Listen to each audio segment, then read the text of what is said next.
Hola a todos.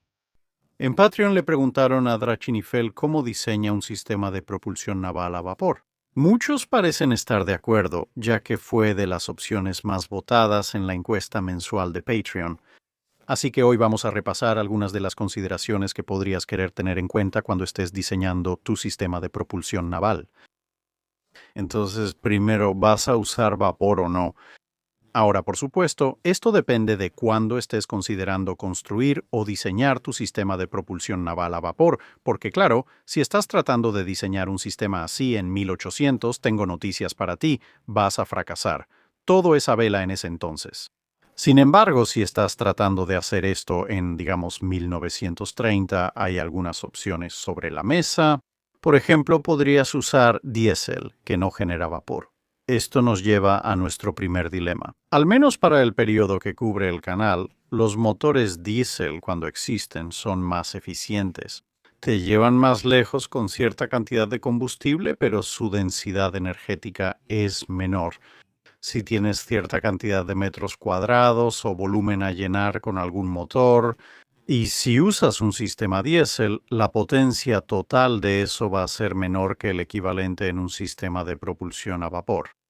Entonces, en ese punto, si quieres velocidad, el diésel probablemente no sea la mejor opción, pero si realmente te gusta el alcance, probablemente sea una buena idea. Debes considerar que a inicios del siglo XX el combustible para sistemas de propulsión a vapor estaba disponible en muchos lugares. El diésel en grandes cantidades, no tanto.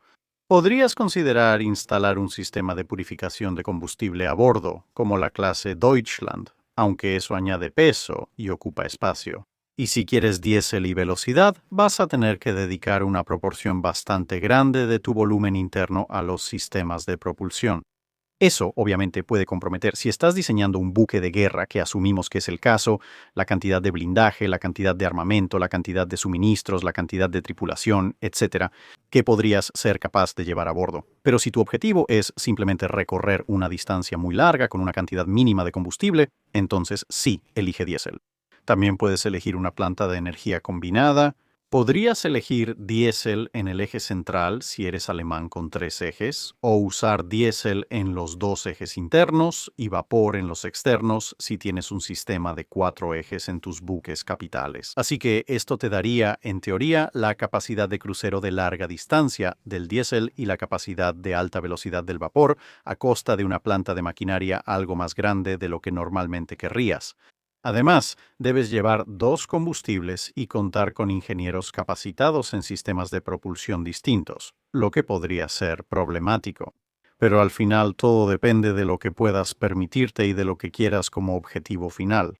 Ahora, suponiendo que hayas elegido un sistema de propulsión puramente a vapor, o estás pensando en lo que vas a hacer para un sistema de propulsión parcialmente a vapor, entonces tienes que pensar en qué tipo de combustible vamos a usar.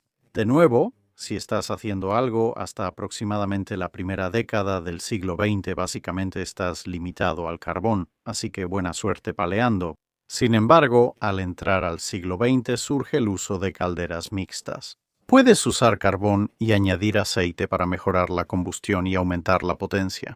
Y a medida que entras en la década de 1910 y después, empiezas a tener cada vez más acceso al uso de aceite como combustible para tu planta de vapor. Aunque no lo creas, cada sistema tiene beneficios. Sí, prácticamente todas las armadas cambiaron al uso de aceite, pero como los japoneses descubrirían a finales de los años 30 y principios de los 40, el aceite sí tiene una desventaja. El carbón, aunque no sea de alta calidad, suele encontrarse de alguna forma en la mayoría de los países, el aceite no tanto. Eso significa que dependerás de suministro de aceite extranjero y de ultramar. A menos que vivas en un país muy afortunado con yacimientos naturales de aceite o que tu país sea tan grande que inevitablemente tenga algunos. O potencialmente has salido y te has apropiado de un montón de países de otras personas y resulta que ellos tienen aceite. Pero en esos casos todavía tienes que llevar ese aceite de regreso a tu país, lo cual, bueno, puede que a otras naciones no les parezca y tengan algo que decir al respecto. Salvo que te quedes sin combustible, el aceite es excelente. Proporciona más energía por masa que el carbón. Es más fácil y limpio de reabastecer, lo que beneficia mucho a tu tripulación. No requieres tanta tripulación porque ya no hay fogoneros.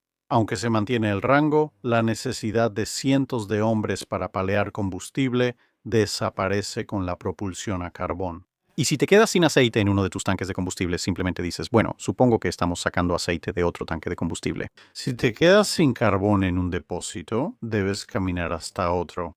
Pero debes equilibrar eso con las capacidades tecnológicas de tu país. Segundo, los riesgos de depender del petróleo extranjero para obtenerlo, como hará la mayoría. Y finalmente, dependiendo del barco que estés diseñando, dado que el petróleo es un poco más caro que el carbón, ¿realmente necesitas todas estas mejoras de rendimiento? Si estás diseñando una embarcación particularmente lenta que no se espera que funcione a velocidades muy altas durante periodos extremadamente largos, entonces el carbón podría ser más fácil de conseguir y más barato. Es raro que tomes esa decisión, pero si resulta que tienes depósitos locales de carbón y no tienes depósitos locales de petróleo o no tienes fácil acceso al petróleo del extranjero, el carbón podría ser una solución para cosas como pequeños barcos de escolta. Si ya superaste eso y elegiste la opción común en los años 20, 30 y 40, sería un sistema de vapor con petróleo. Ahora tienes que elegir qué tipo de motores van a ser impulsados por tus hermosas calderas de vapor. A mediados y finales del siglo XIX, puedes elegir entre motores de vástago, compuestos y doble compuestos, según se van inventando. Pero de nuevo, vamos a plantear nuestra pregunta, aparte de hacer referencia a algunas de las tecnologías más antiguas, principalmente a finales de la década de 1910 en adelante, porque es ahí donde tienes la mayor variedad de opciones. Podrías optar por motores de triple expansión vertical, son fáciles de fabricar. No son particularmente buenos para funcionar a velocidades excepcionalmente altas durante mucho tiempo, aunque la llegada de la lubricación forzada soluciona ese problema en cierta medida. Son grandes y generan muchas vibraciones, pero como dije, son baratos y fáciles de construir. Si tienes alguna limitante, como un cuello de botella industrial o falta de fondos para sistemas de motor complejos, podría valer la pena considerarlo. Si estás construyendo algo que no requiere mucha velocidad, como una escolta de convoy, el siguiente paso son las turbinas. Las turbinas, algo fáciles de construir, un poco más difíciles de fabricar que un motor de triple expansión vertical, pero aún así se pueden producir en masa. Son más compactas que los motores de triple expansión vertical, no provocan ni de cerca la cantidad de aceite, vapor y vibraciones que se esparcen por todos lados como ocurre con los motores de triple expansión vertical, pero tienden a funcionar particularmente bien solo a una velocidad específica. Y como turbinas puras, esa velocidad es muchísimo, muchísimo, muchísimo más rápida de lo que realmente quieres, al menos en cuanto a las RPM de tus hélices. Así que son eficientes e ineficientes al mismo tiempo. Esto llevó a una división en las opciones de motores a finales de 1910 y principios de 1920, sobre todo en la Marina de los Estados Unidos y a veces en otros lugares. Turbinas engranadas o propulsión turboeléctrica. Así que, con las turbinas engranadas, eliminas el problema de que tu turbina esté girando a varios miles de revoluciones por minuto. Al usar grandes engranajes para bajar la velocidad del eje a decenas o cientos de revoluciones por minuto, lo cual es algo más adecuado para una hélice que no quiere morir inmediatamente por una cavitación horrible, horrible. Esto aumenta mucho la eficiencia y el alcance de una planta de turbina, pero la turbina sigue teniendo una velocidad óptima fija. Por eso, aún habrá velocidades con menor eficiencia. Esto se puede solucionar usando diferentes turbinas, tema que veremos en el siguiente segmento. Pero incluso si tienes una turbina de alta velocidad y una de baja velocidad, todavía habrá velocidades intermedias en las que no serás tan eficiente como podrías ser. Aquí es donde entra la propulsión turboeléctrica. La propulsión turboeléctrica es más y menos eficiente que una turbina con engranajes porque añade otro paso. Así que todavía tienes tus calderas, todavía tienes tus turbinas, pero en lugar de que la energía vaya a un sistema de engranajes y luego a los ejes de las hélices, la energía rotacional de las turbinas se convierte en energía eléctrica por medio de generadores. La energía eléctrica alimenta grandes motores que giran. Ajustar la cantidad de electricidad que reciben los motores ahora es fácil y rápido. Puedes poner tanta energía en reversa como la que usas para avanzar. Y, por supuesto, tienes la redundancia múltiple de, oh, bueno, ese motor se quemó. Supongo que simplemente desviaremos la energía eléctrica a este otro motor en su lugar. Un poco más difícil de hacer con enlaces puramente mecánicos. Pero hay dos inconvenientes. Primero, como dije, es tanto más eficiente como menos eficiente. Esto se debe a que has introducido otro paso en el proceso de transferencia de energía. Cada vez que la energía cambia de estado o se transfiere, pierde parte de sí misma porque no hay un conductor perfecto, al menos a principios del siglo XX. ¿Quién sabe con qué saldrán en el futuro?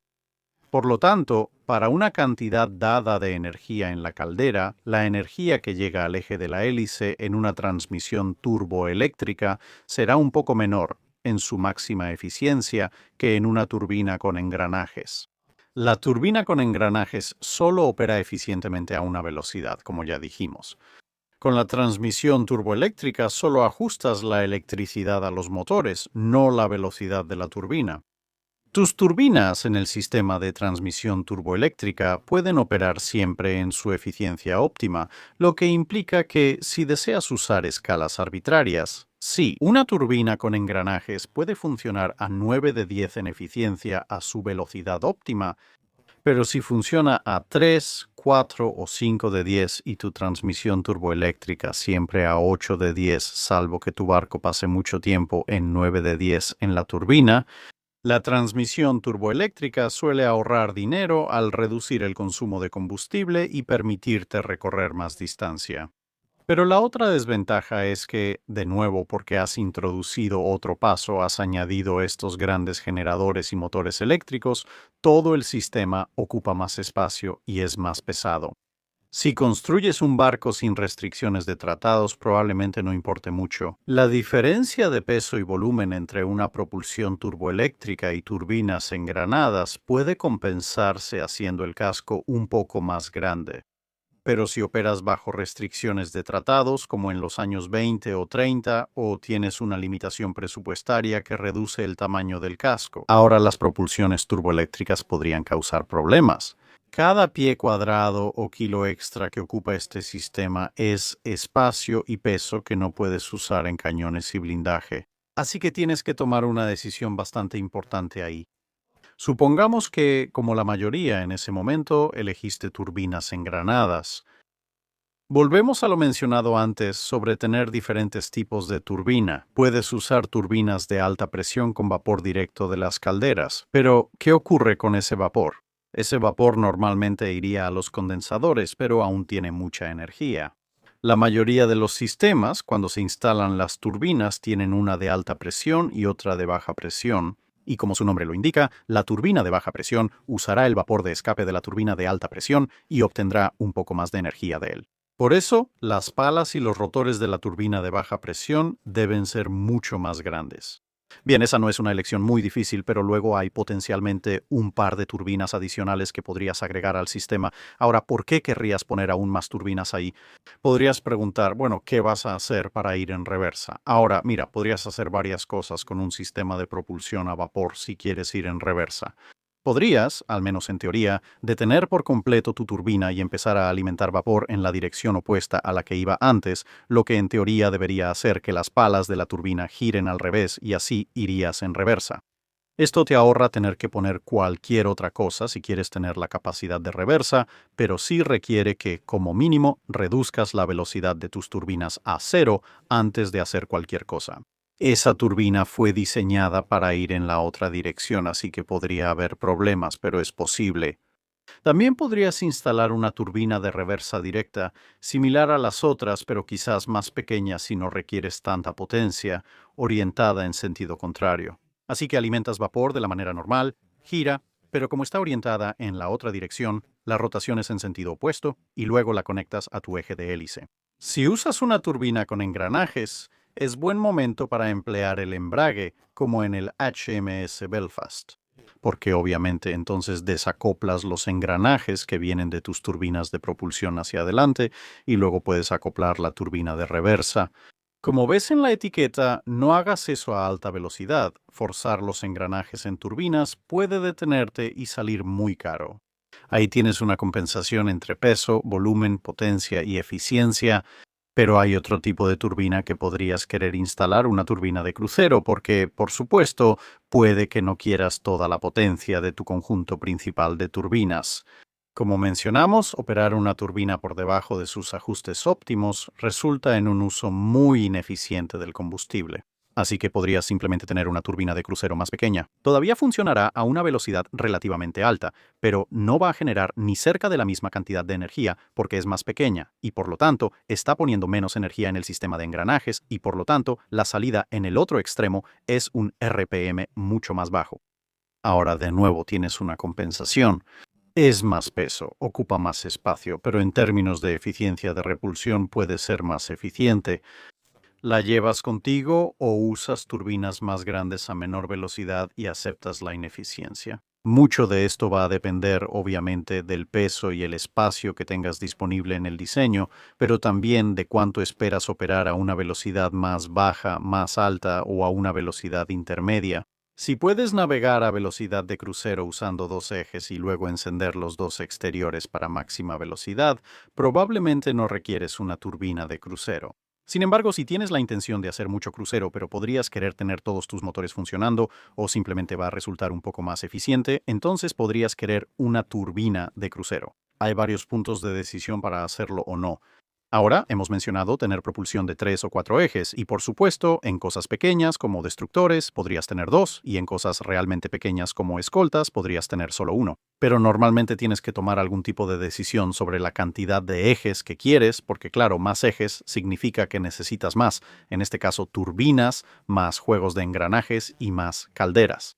Porque si eliges, digamos, para barcos capitales, 3 ejes, entonces solo necesitas 3 juegos de turbinas, la cantidad de turbinas que vayas a tener en ese conjunto, y 3 juegos de calderas, y cada uno de esos obviamente puede ser un poco más grande. Y por supuesto, también hay consideraciones estructurales y de maniobra táctica al tener propulsión de 3 o 4 ejes, etcétera, etcétera, pero es algo en lo que hay que pensar. Si, por ejemplo, tu país es realmente bueno construyendo grandes sistemas de propulsión a vapor, podría ser mejor optar por menos ejes y sistemas de transmisión más grandes. Sin embargo, si resulta que eres realmente muy bueno fabricando unidades más pequeñas y tal vez no tienes tanta experiencia haciendo unidades ultra grandes, entonces tener más ejes de lo normal podría ser mejor. Pero de nuevo pueden entrar en juego varias otras consideraciones como, bueno, cuánta potencia estás enviando por estos ejes de hélice. A menos que quieras una obra de arte moderno, no conviene enviar cientos de miles de caballos de fuerza por un solo eje en un acorazado, por tentador que parezca. Y todavía mirando tu sistema de turbina de vapor, ¿vas a tener algún bypass ahí? Ahora, algunos sistemas de turbinas de vapor no tienen estos, otros sí. Ahora, ¿qué es este sistema? Bueno, si tu turbina, digamos tu turbina de alta presión, recibe un golpe o se le rompe una pala o cualquier cosa que la deje inoperable, ese sistema está acabado. Podrías tener una turbina de crucero, una de baja presión y quizá una de reversa en ese conjunto de motores. Si no hay derivaciones, el vapor entra directo al sistema de alta presión y se distribuye a todos, o pasa por la turbina de crucero antes de distribuirse y quizá la turbina de crucero fue dañada. Bueno, todo ese sistema de motores está fuera de servicio y fuera de acción. No estás obteniendo nada de él. Esto no es lo ideal, pero has ahorrado algo de peso. En otros sistemas puedes tener una o varias derivaciones y si pierdes tu turbina de crucero o alta velocidad, puedes decir que está bien. Vamos a cerrar la entrada de vapor en esa sección y simplemente la vamos a redirigir a través de esta tubería de derivación y luego vamos a empujar el vapor hacia, digamos, el sistema de turbina de baja presión. Ahora, ¿es tanta potencia como la que tenías antes? No, pero es considerablemente más potencia de la que tendrías si apagaras completamente ese eje. Incluso podrías llevar el sistema de derivación más allá y tener derivaciones de vapor, permitiendo desviar vapor de una caldera a otra. Porque normalmente se emparejan calderas con un eje de hélice y sus turbinas asociadas. Si eliges peso y espacio extra, podrías tener un intercambio de vapor laberíntico para mover vapor entre varias unidades de propulsión. Y esto podría ser útil porque, por ejemplo, si recibes varios impactos, podrías haber perdido, digamos, tu motor exterior de babor, pero tus calderas exteriores de babor aún están intactas. Un impacto diferente pudo dejar fuera de servicio tus calderas interiores de estribor, así que perderías 2 ejes. En uno el motor y en otro las calderas ya no funcionarían. Si tienes estos desvíos complicados, podrías decir que está bien. Alimentaré el vapor de las calderas de babor a las de salida de babor, es decir, a los motores interiores de estribor. O si no quieres, en un diseño de 4 ejes, tener 3 líneas de derivación entre cada conjunto de calderas y los otros conjuntos de motores. Si solo las conectas a la adyacente, podrías decir que alimentarás vapor desde ahí. Las calderas internas de babor alimentarán a mi conjunto de motores internos de estribor y luego mis calderas externas de babor alimentarán a mi conjunto de motores internos de babor. Y de esa manera tienes 3 ejes funcionando, aunque hayas recibido daños en 2 elementos separados de tu sistema de propulsión, lo cual es una ventaja, sin duda. Como mencioné, implica más peso, espacio, gasto y posibles perforaciones en los mamparos, así que es un compromiso. Y hablando de calderas y sus conjuntos de motores, ¿cómo los vas a distribuir? Ahora, podría ser muy tentador, y de hecho, en teoría es lo más eficiente decir, está bien, todas las turbinas van aquí y todas las calderas van allá. Es algo ordenado, compacto y fácil de hacer. Excepto por un pequeño problema, que es, por supuesto, si te golpean en las calderas o te golpean en los motores, podrías perder la propulsión por completo, lo cual no es nada bueno. Ya puedes usar el sistema de unidades. Y técnicamente hablando, el sistema de unidades divide ya sea una caldera o una sección de calderas y las turbinas de un conjunto de potencia particular para un solo eje. Obviamente luego dice que pongas todo en compartimentos individuales y lo replicas según los ejes que tengas. También puedes empezar a mover las cosas. Podrías tener una turbina a popa en babor, mientras que la interior estaría más adelante y las calderas también podrían moverse. Ahora, esto tiene la ventaja de que si se rompe un solo compartimiento, no se pierde todo el sistema de propulsión. Y al mover las calderas y las turbinas, de modo que no estén todas en un solo bloque aquí y otro bloque allá, incluso si cada sección está dividida por mamparos, también significa que un golpe particularmente fuerte aún no puede dejar fuera de servicio todas tus calderas y todas tus turbinas. Podrías dejar fuera de servicio algunas, pero habrá otras en otro lugar. Si tienes derivaciones, puedes seguir funcionando fácilmente. El problema aquí es que el sistema de unidades crea ineficiencias en cuanto a la distribución del espacio y se necesita mucha más tubería de vapor. Así que, de nuevo, en este caso estás sacrificando peso y espacio por redundancia. Existe otra manera de crear el sistema de unidades, aunque técnicamente no es el sistema de unidades, pero sigue el mismo principio de diseño, que es agrupar la caldera y las turbinas para un eje en particular y ponerlas todas en una sola caja. Y luego haces eso para la cantidad de ejes que tengas. En un diseño de 4 ejes tendrías 4 cajas grandes para tus sistemas principales.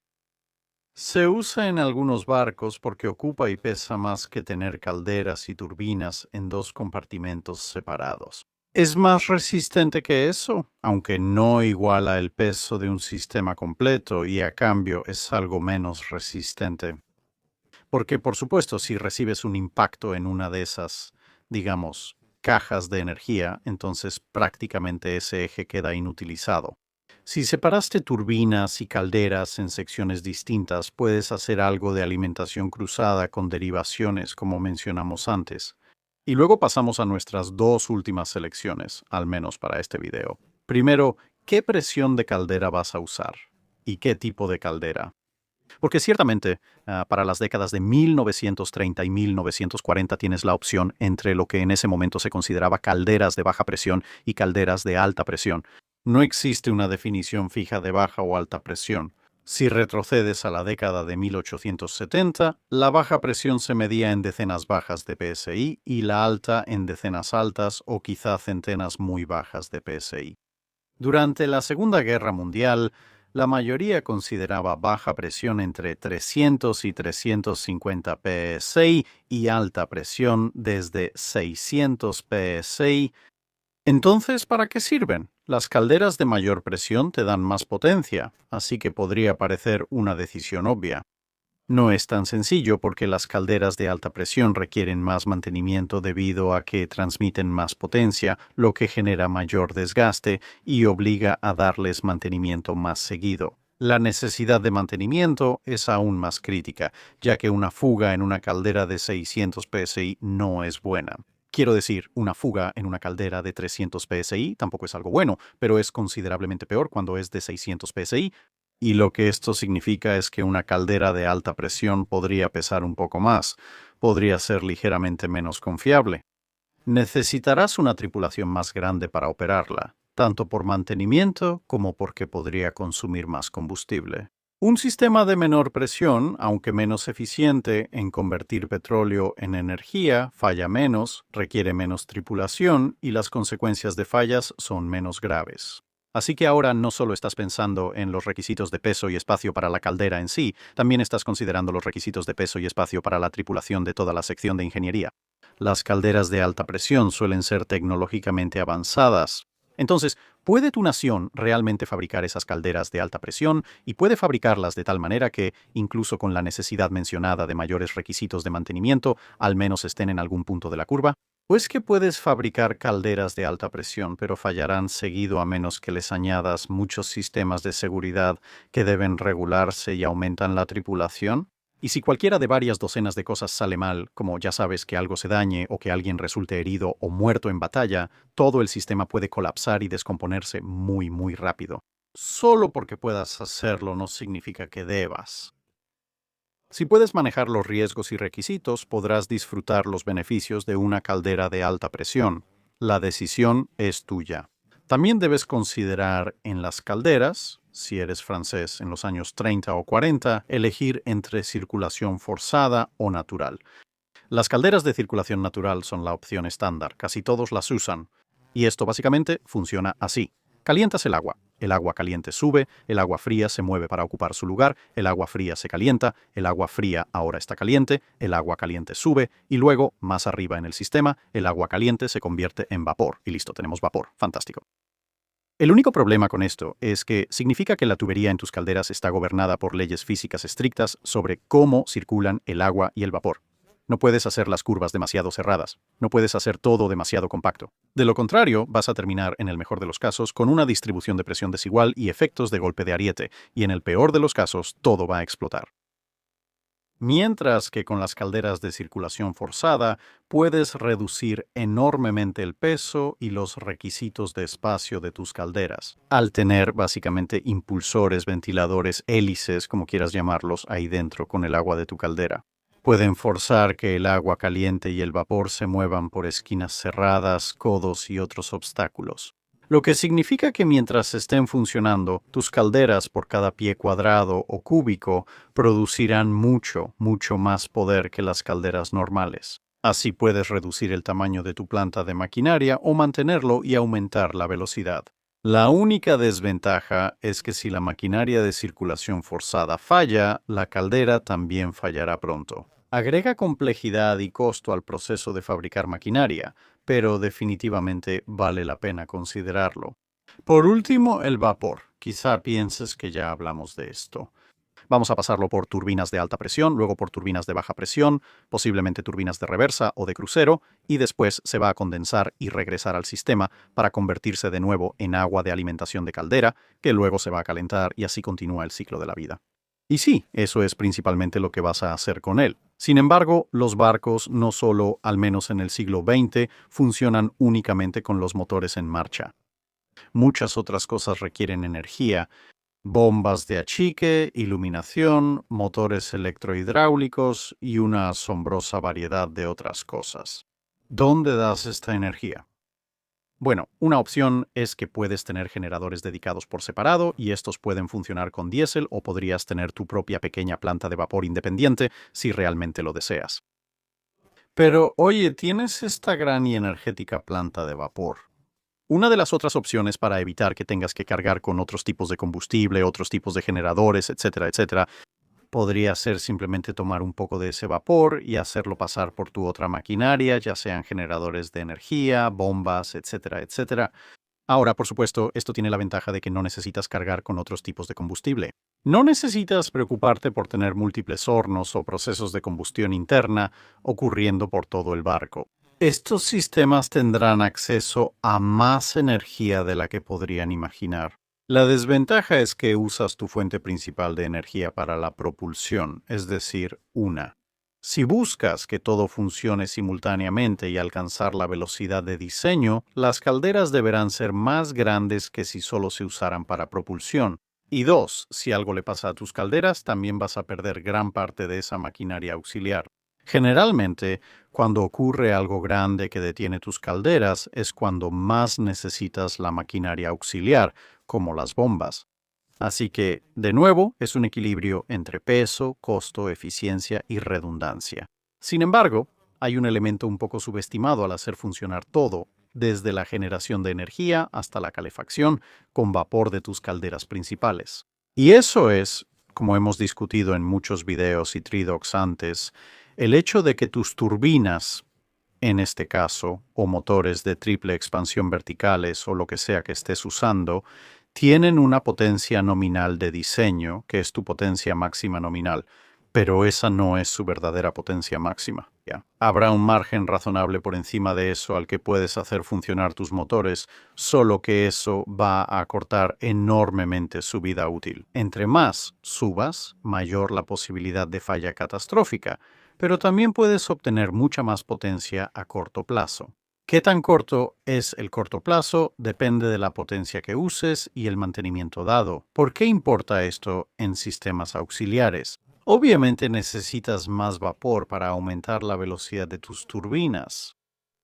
¿Y de dónde obtienes la potencia de vapor de las calderas? Así que si haces funcionar todos tus sistemas auxiliares con vapor, y por eso tus calderas son un poco más grandes y están descargando todo este hermoso vapor fresco a todos esos sistemas, puedes dejar de descargar ese vapor a esos sistemas. Y de repente tienes mucho más vapor que puedes meter en tus motores para ir mucho más rápido. Lo que por supuesto significa que literalmente puedes ordenar toda la potencia de vapor, entre comillas, a los motores y así te vas avanzando a toda velocidad hacia la distancia. Esto es exactamente lo que hizo el transatlántico Carpathia cuando fue a rescatar a los sobrevivientes del Titanic porque ella usó su calefacción, energía, etcétera, todo desde varios sistemas conectados a la planta principal de vapor. Al ver que debían llegar rápido al Titanic, reunieron a todos en áreas cálidas e iluminadas, cortaron la energía en el resto y la enviaron a los motores para rescatar a los sobrevivientes. Así que una buena parte de las personas que sobrevivieron al desastre del Titanic literalmente le deben la vida a alguien que estuvo ahí arriba y dijo: toda la energía a los motores, una escena agradable que creo no se muestra en documentales y películas sobre el Titanic. Creo que ya cubrimos la mayoría de las consideraciones básicas de diseño que necesitas para un sistema de propulsión naval a vapor. Una vez más, como con cualquier tipo de estas revisiones a alto nivel, si quieres que profundice más en algún elemento en particular de algo que acabamos de discutir con un poco más de detalle, por favor házmelo saber en los comentarios abajo. Obviamente ya he hecho algunos videos sobre motores de vapor y sistemas de propulsión a vapor, etc., así que también puedes revisar esos. Gracias por escuchar, espero verte pronto en otro video, adiós. Eso es todo por este video, gracias por verlo. Si tienes algún comentario o sugerencia sobre algún barco para revisar, haznoslo saber en los comentarios de abajo. Comenta en la publicación fijada sobre el dique seco.